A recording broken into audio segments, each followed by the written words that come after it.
Baik, kita masuk pada pembahasan terkait dengan memilih metode tafsir dalam penelitian skripsi.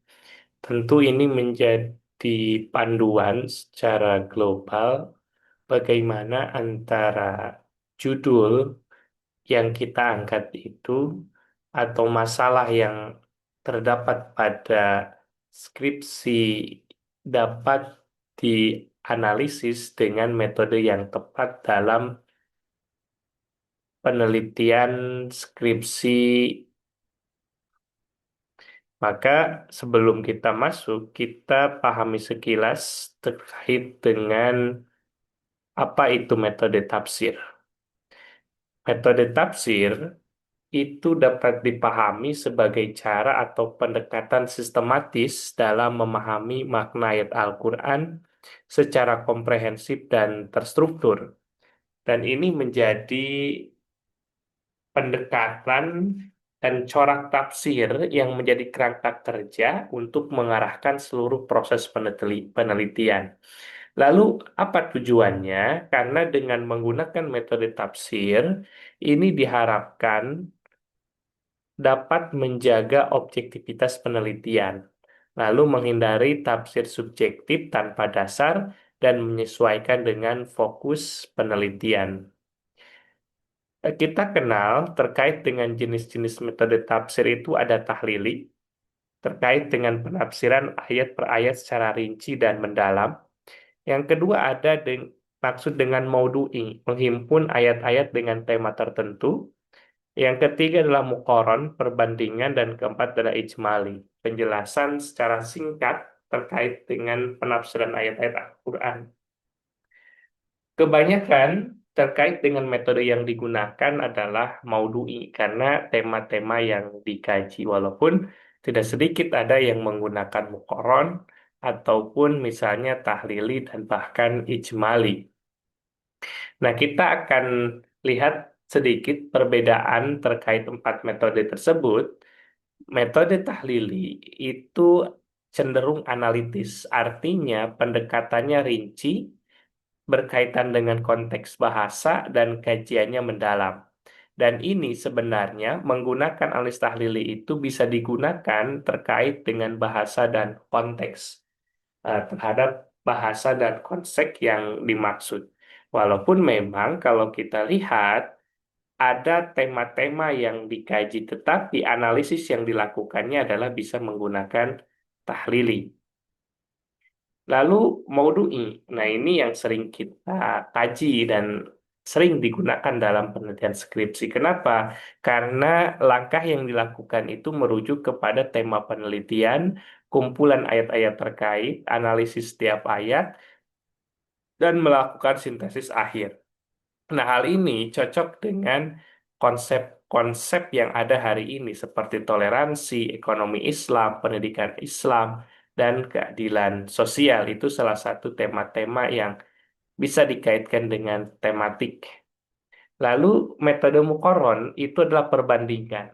Perbandingan antar ayat atau antar mufasir. Nah, ketika kita membandingkan dua tokoh mufasir, sesungguhnya kita telah menggunakan metode mukoron atau membandingkan ayat yang nampak secara lafaz sama, namun kita melihatnya itu dengan hipotesa ataupun satu asumsi bahwasanya setiap ayat Al-Quran itu memiliki makna tersendiri.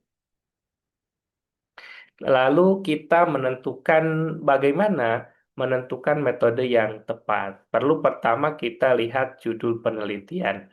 Ketika judul penelitiannya ada konsep toleransi ini berkaitan dengan maudhu'i. Nah itu kan karena tema.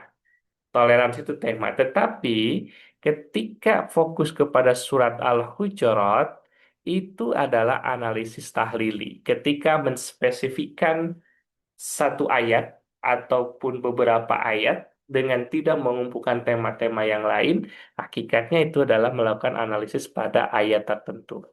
Nah, kita bisa melihat identifikasi rumusan masalah. Ketika mengidentifikasi rumusan masalah, tidak lepas dari pertanyaan tematik. Maudhu'i, pernyataan tematik, fokus satu ayat itu tahlili. Ketika perbandingan itu adalah muqarron. Lalu menyesuaikan dengan tujuan. Generalisasi konsep ini ketika generalisasi konsep maudhu'i, lalu kedalaman makna, ini merujuk kepada tahlil. Sedangkan perhatikan ketika mendata tafsir, ketika banyak kitab yang dibandingkan itu muqarrar. Ketika satu tafsir itu mendalam adalah tahlili. Ketika beberapa konsep dikumpulkan terhadap tema tertentu, maka itu adalah maudhu'i. Lalu kesalahan umum yang harus dihindari itu adalah salah pilih metode karena judul tematik tapi menggunakan metode ahli atau sebaliknya. Sehingga kita perlu menganalisis terkait dengan apa yang harus dilakukan. Lalu kurang penjelasan, tidak menjelaskan langkah metode dalam bab metodologi secara detail. Nah, ini di bab pertama itu pasti ada penjelasan secara global terkait dengan metode yang digunakan. Nah, nanti di pembahasan selanjutnya itu metode penelitian ataupun metode penelitian fokus itu kan ada di bab 3. Sedangkan di bab 2 itu adalah kerangka teorinya. Kerangka teori artinya teori-teori apa yang digunakan terkait dengan tema yang diangkat. Lalu yang ketiga adalah tidak konsisten. Kita harus hindari metode atau pembahasan yang tidak sinkron atau perubahan di tengah penelitian. Yang keempat, terminologi salah artinya menggunakan istilah metode tapi tidak menerapkannya dalam penelitian.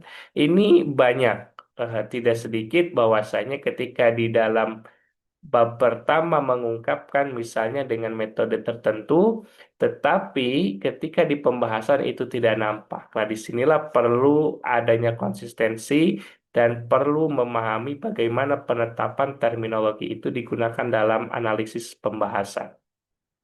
Nah, format kalau kita lihat format penulisan skripsi itu ya bab 3 adalah metodologi penelitian. Misalnya kita bisa menggunakan ini berbeda-beda di tiap perguruan tinggi, namun secara umum kita bisa menyajikannya dengan penelitian ini menggunakan metode tafsir maudhu'i dengan langkah-langkah sebagai berikut. Nah, diletak dalam apa namanya itu di pembahasan itu di bab pertama itu bisa atau di bab 3 itu bisa juga kita masukkan definisi metode. Apa itu?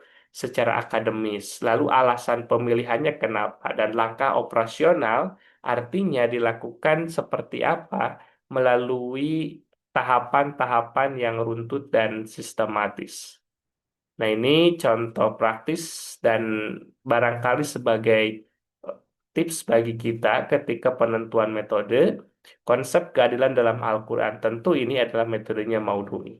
Tetapi kita memfokuskan pada surat An-Nisa dalam tafsir Ibnu Katsir, maka ada analisis tahlili.